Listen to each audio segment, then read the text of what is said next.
Hey guys, Hark here. Wanted to record this review for you all because I feel like this game needs its own standalone review video.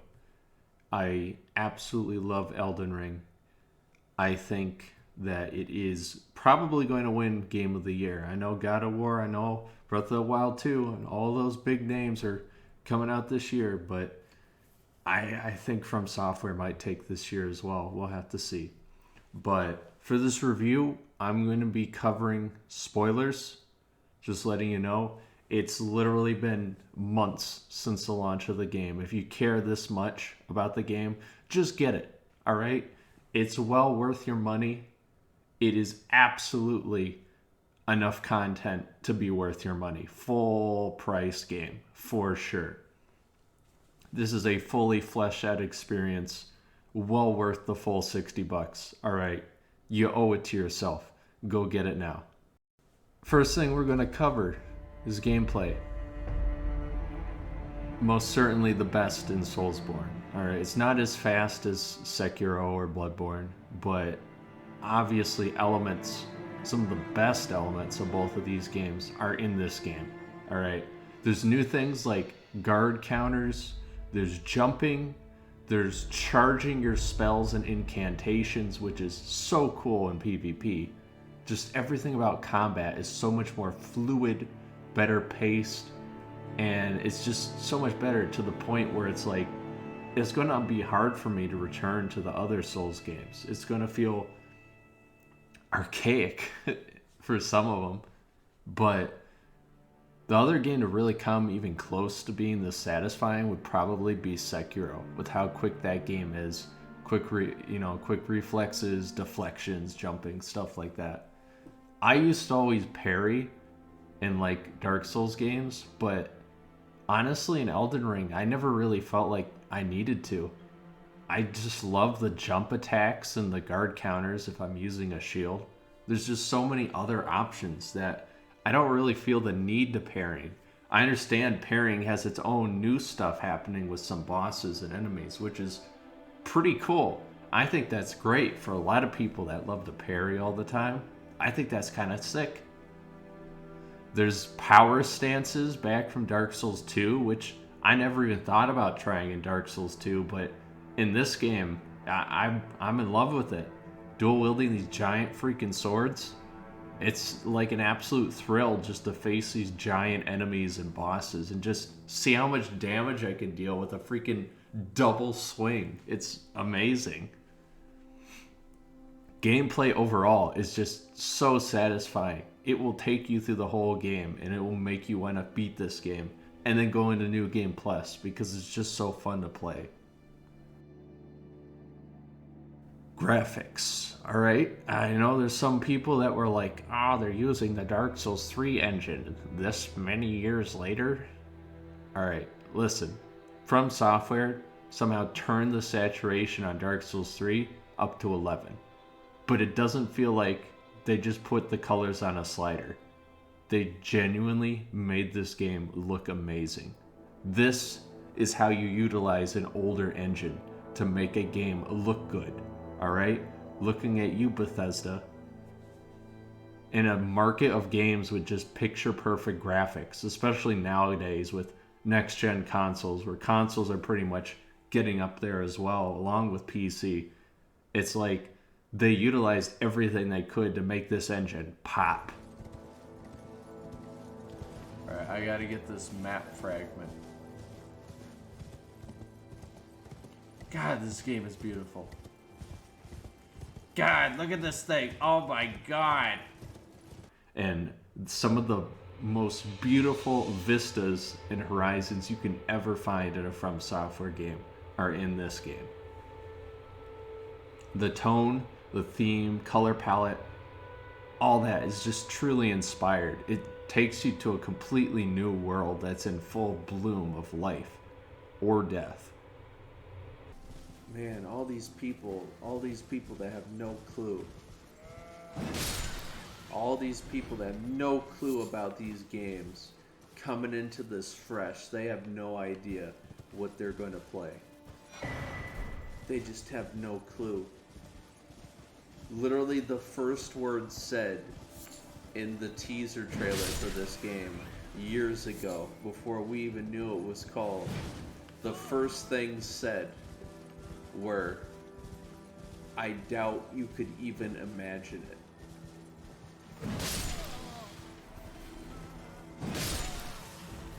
And you can bet that was written in there on purpose. From Software are known for their God tier level design. All right. It's just how they pull off these games. They're so good. It takes you back to an old school style of game, of discovery and secrets and things like that. Elden Ring boasts these absolute tight-knit areas that are absolutely just some of the best in the series. Stormvale Castle, the Academy of Lucaria, all these different places that are just amazing, amazingly crafted and forged into these cool little dungeons. In this open world game, there's at least a couple of Dark Souls games stacked on top of each other. When you're just looking at these like legacy dungeons, as they call them. Honestly, I really don't like the name legacy dungeons. It kind of takes away from the fact that they're these specially crafted segments of the game located in a fully fleshed out open world. It really, saying it's a legacy dungeon detracts from the feeling that these things are naturally in the world itself. And it's insane. Like, you're in the middle of Stormvale Castle, and it's like, it's huge inside of it.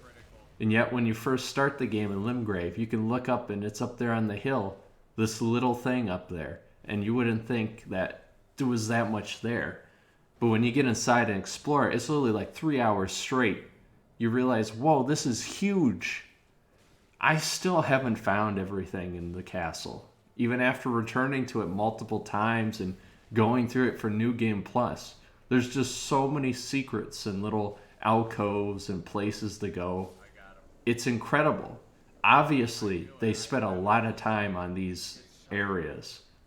Of course, Limgrave is my favorite region. It's probably a lot of people's favorite regions.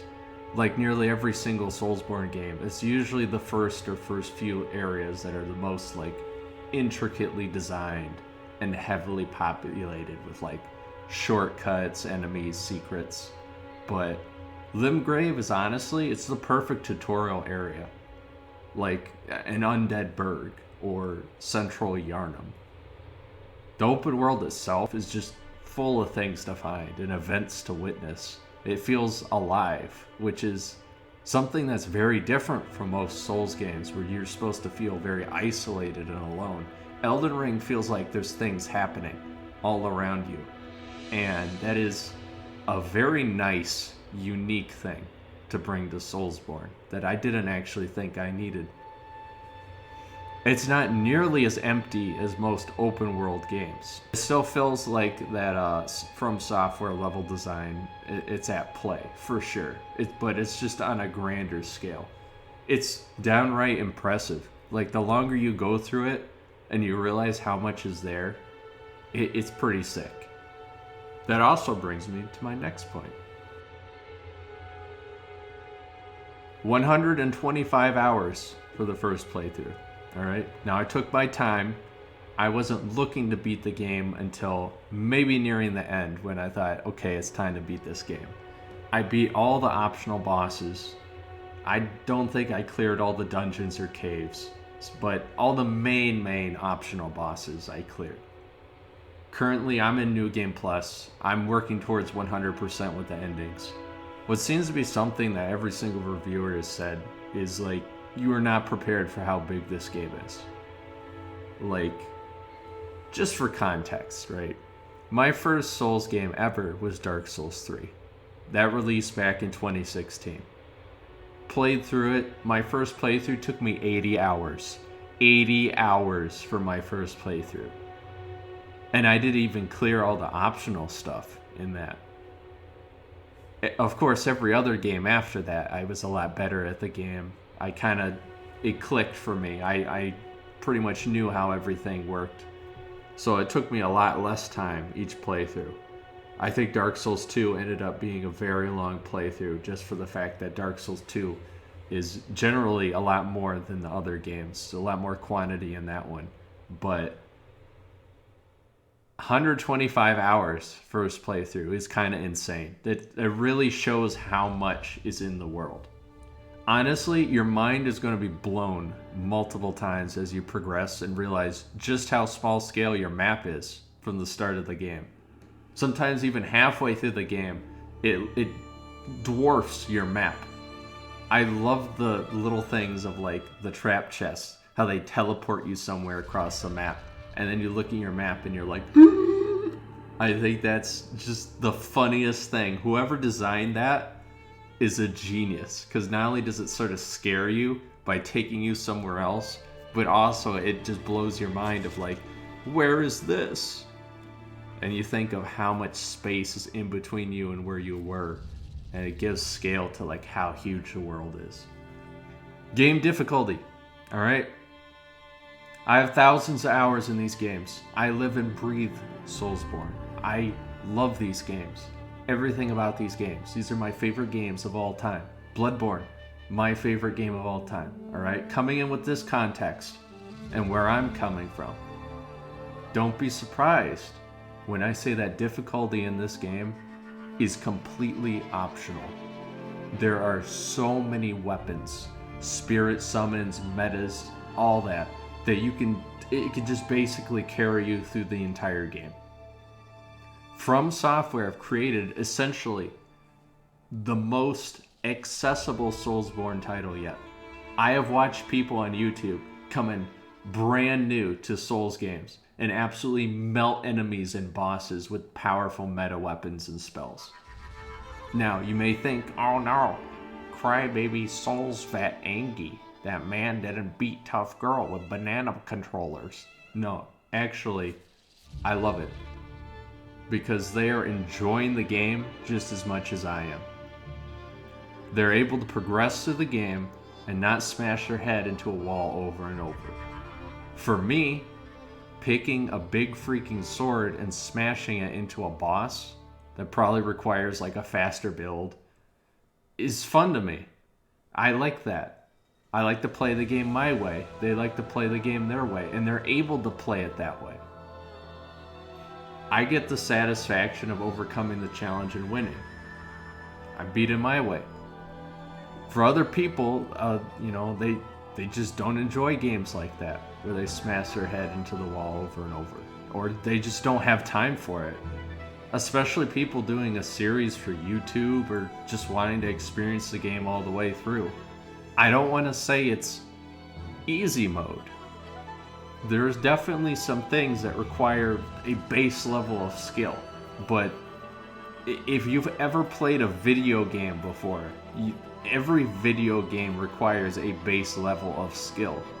Hand-eye coordination, that's what a video game is, alright? To anyone on the edge about getting this game because of how challenging it is, I'll let you know right now, there will never be a better opportunity for you to jump in.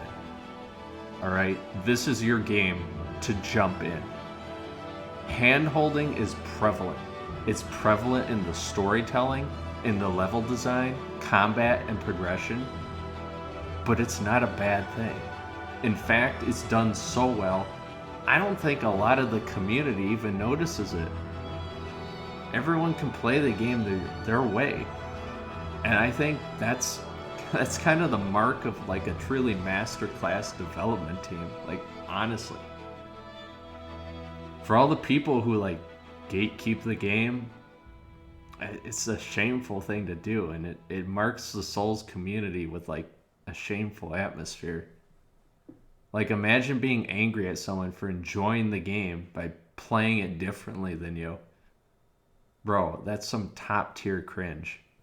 However, if you do choose to not go the way of the meta and be like me with choosing a specific build or way to play, I'll let you know right now, the game progression and difficulty scales a lot steeper than previous Souls games, to the point where this could be the hardest Souls game. Now, most Souls games, like leveling yourself up is like a supportive thing. You know, some more health or endurance. It sort of aids you in getting good for fights. But the main point for the fights in like Dark Souls is like you learn them. Things like that. But in Elden Ring, I feel there's a lot more pressure to level up. Not just to use certain weapons and stuff, but literally just not to die instantly from one hit. Margit, for example, is not only a get good fight where his combos are extremely slow and or fast out of nowhere. It's a fight that it's extremely difficult when you're under leveled. It becomes a fight of attrition, but it's won by taking or doing more damage by being a higher level. The game really expects you to clear Limgrave before you hit Stormveil. And honestly, I love that game. I love that game design choice. I think that's brilliant. For some people, it may be annoying. You know, they're recommended to go to Stormveil, so they go to Stormveil first, and then they hit a wall. But that's the point. You hit the wall, and then you go around Limgrave, and you clear it out, and you come back, and you're like, wow, this is a lot easier. I think that's a great design choice. I think that's pretty cool. However, the progression of difficulty in the game is extremely inconsistent. Caelid, in general, is super tough. But there's some stuff in Caelid that is at least 3 times harder than the rest of Caelid. Which it makes you think, is this dungeon like endgame? Or is it just as hard as the rest of Caelid, but I can't run away from it? You know, it's kind of inconsistent. I felt like the moment you pass the capital as well, the game hits its Lost Izalith quality. A lot of enemies are reused. The difficulty is steeply increased. Steeply, for sure. Level design is a little bit more linear too. Little off topic there, but it's true. Mountaintops of the Giants is definitely the Lost Izalith of this game. They always have to have that in all the games. There's always that. It's game design. There's deadlines. It's game development. That's how these things work. Masterpieces have their flaws.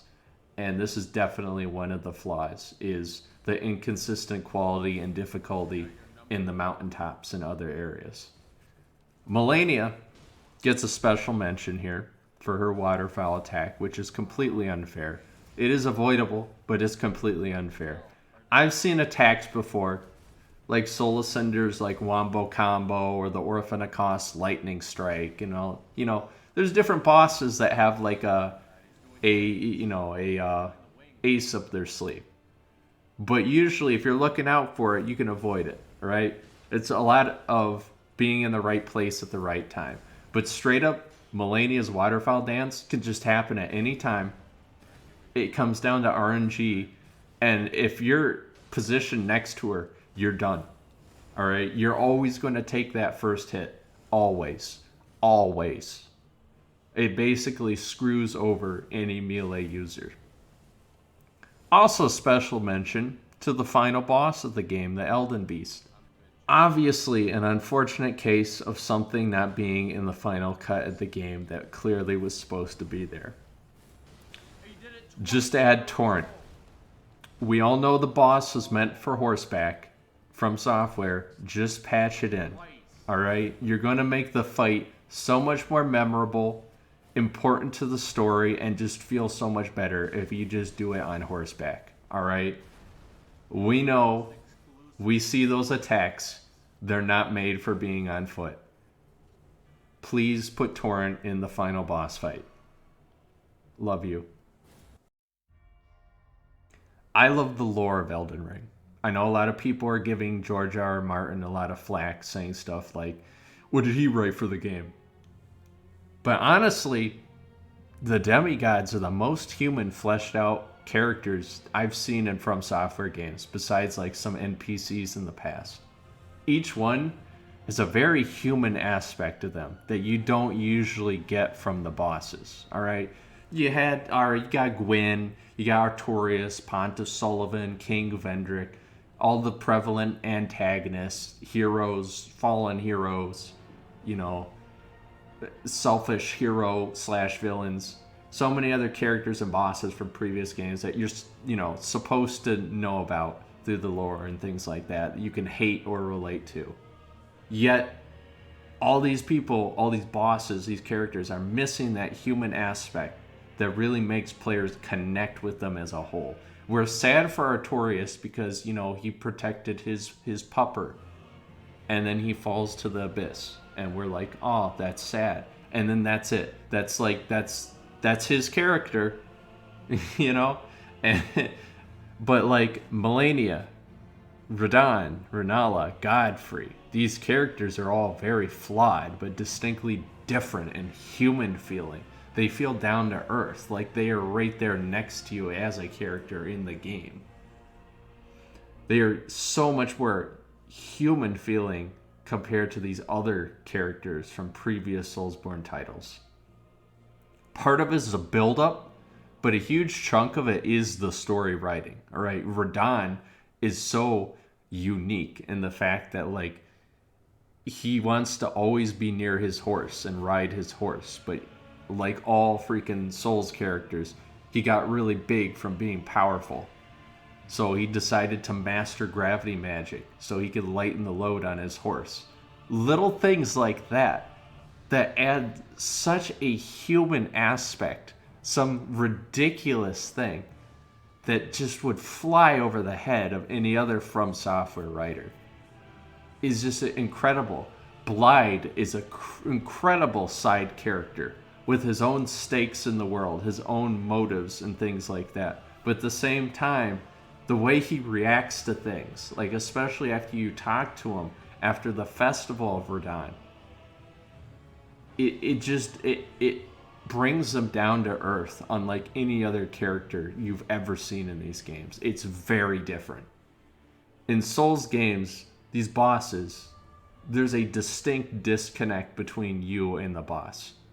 This time around, it's like this is what you could become, but not just as a player, but as a person.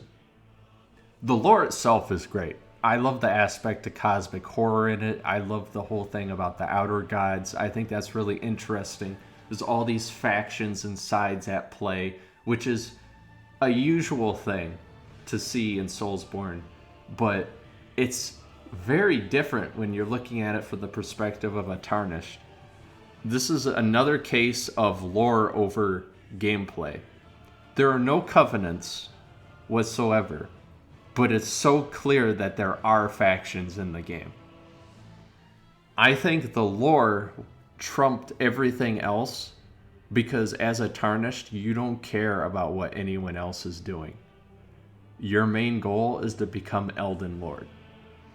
And that is such a soul-driving motivation for your character that your character does not care about any other faction.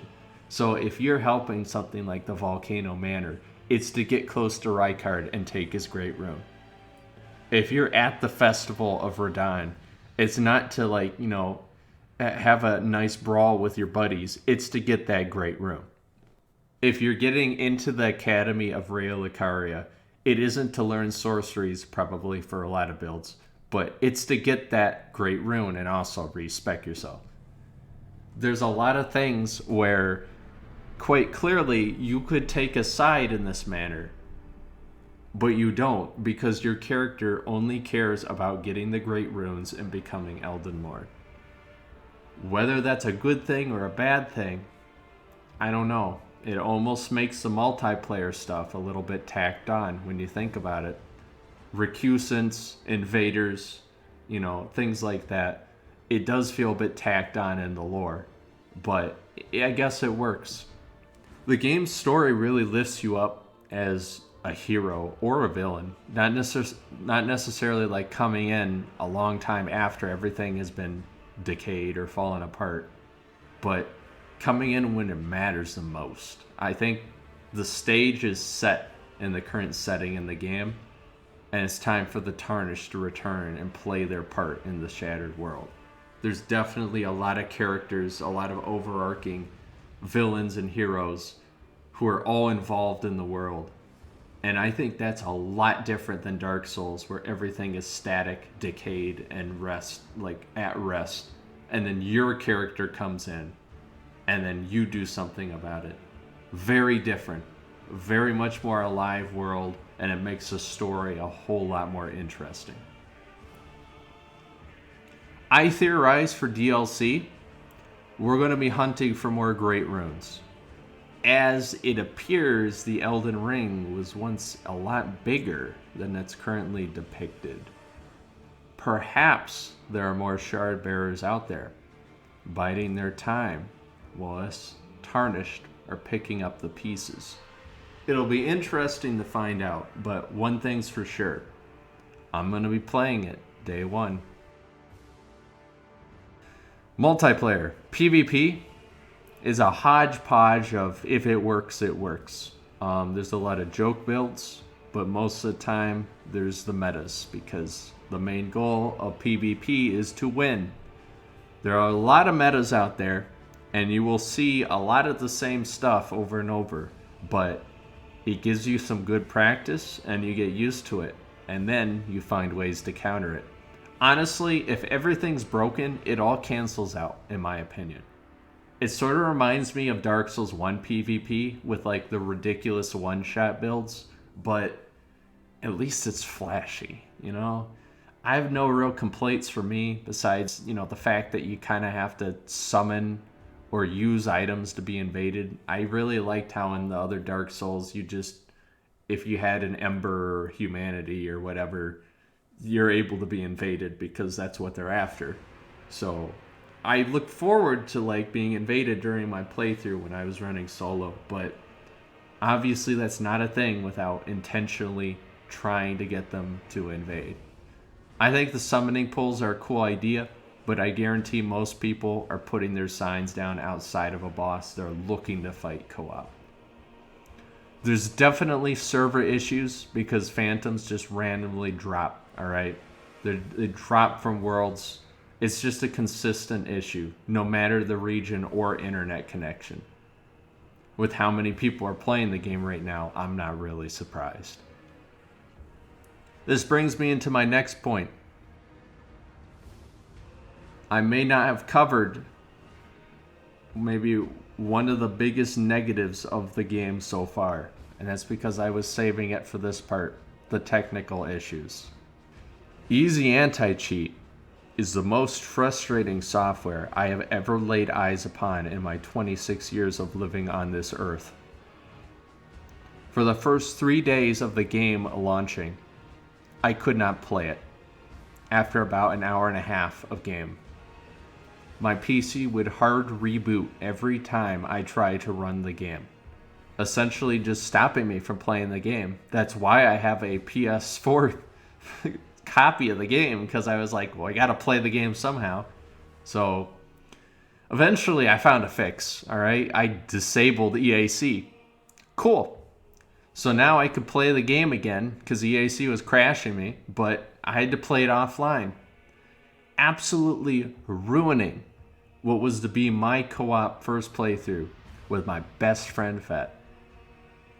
We've been waiting for so long to do this together, and we couldn't. For a good chunk of my first playthrough, maybe a month after launch, I found out what the issue was. I needed to update my BIOS. That's right. My BIOS was not the most recent version. So EIC was crashing my PC because of it. Thank you to all the Steam forums, to all the different forums online that actually explain that. I had tried everything. It got to a point where I'd spent more time troubleshooting the game than I actually had hours in the game itself. I had to manually find a recent version of my specific board's BIOS and update it via flash drive. A flash update, as they call it. And I tried the game again, and it was like magic. Everything worked. Sorta. Multiplayer was back, and I could do co-op with Fed again. but there were performance issues. They started popping up instantly. Sudden stutters and freezes that were obviously problems with the game rather than my rig. Luckily, I didn't nearly have as many problems as other PC users, but it was a noticeable difference after I turned EAC back on. Clearly, this implementation of EAC was terrible, which is understandable. If you've been keeping up with what's been going on with the online stuff and hacker things from software I've been dealing with and trying to fix, you'll understand why they quickly put that in. I would be very surprised if EAC lasts till the end of the year, or at least this version of it. If it is, that's just downright lazy. You're hurting the game for PC heavily because it's clear all these performance issues would be fixed if EAC was gone. I never had any problems until I turned EAC back on. Otherwise, the game runs great on PC. Load times are really quick on SSD. I also own the game on PS4 Pro. Gotta say, the frame rate is chunky, the load times are annoying, but there's no real big issues. That's just console. I'm sure on newer gen systems it runs better. I heard PS5 had some troubles at launch, but I think they're fixed by now. Xbox Series X, it probably runs good.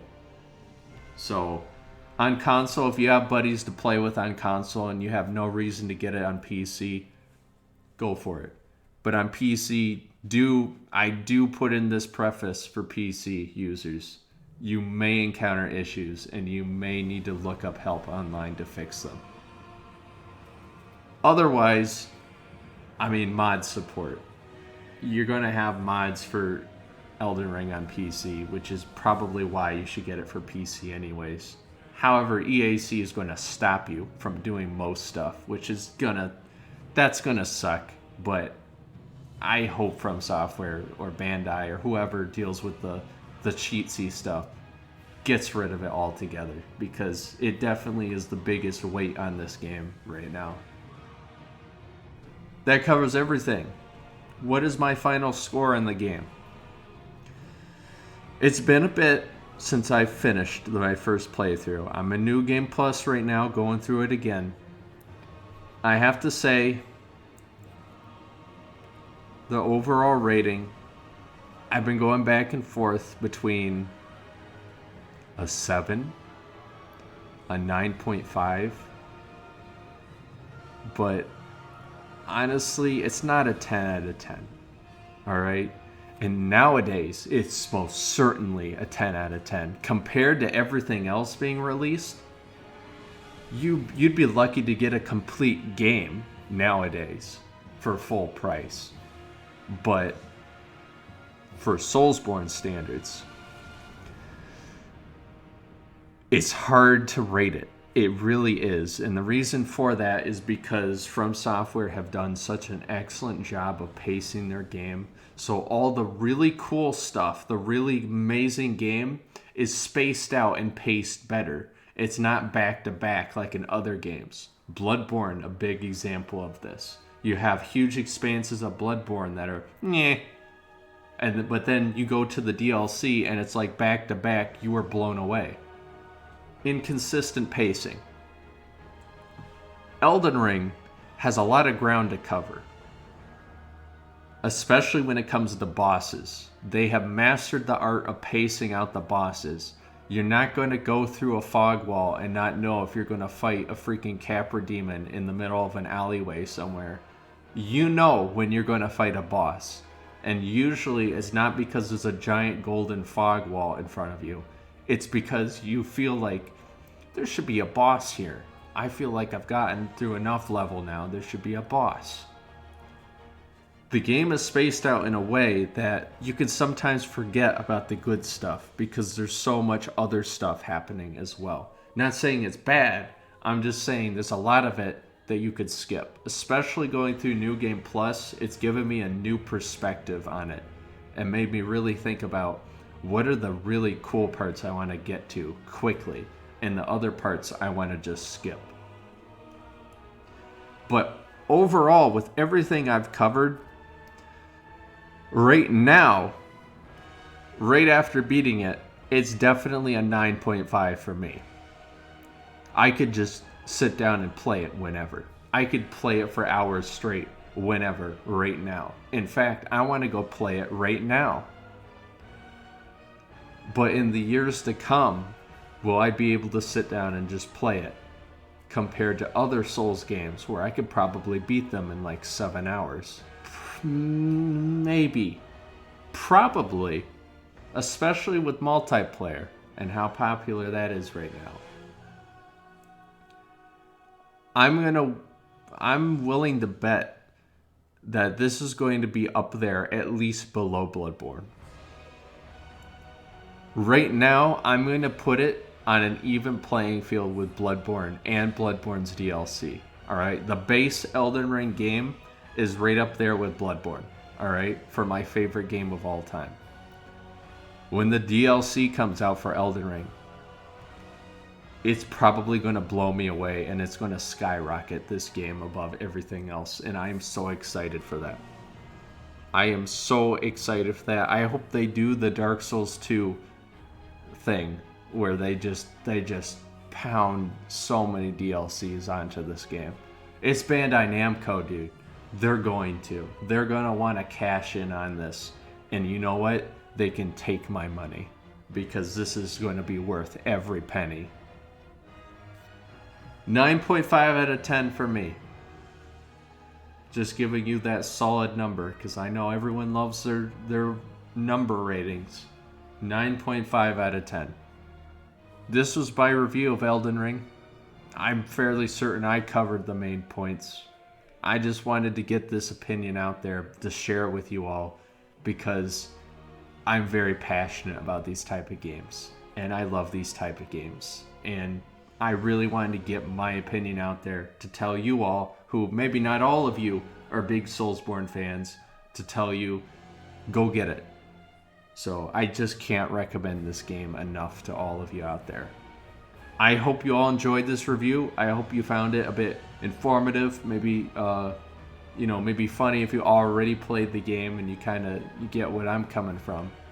But that's my opinion on it. That's my critique on it. I hope you enjoyed it. I hope you get the game. I hope you're enjoying the game. And with that, I'll see you all in the next one.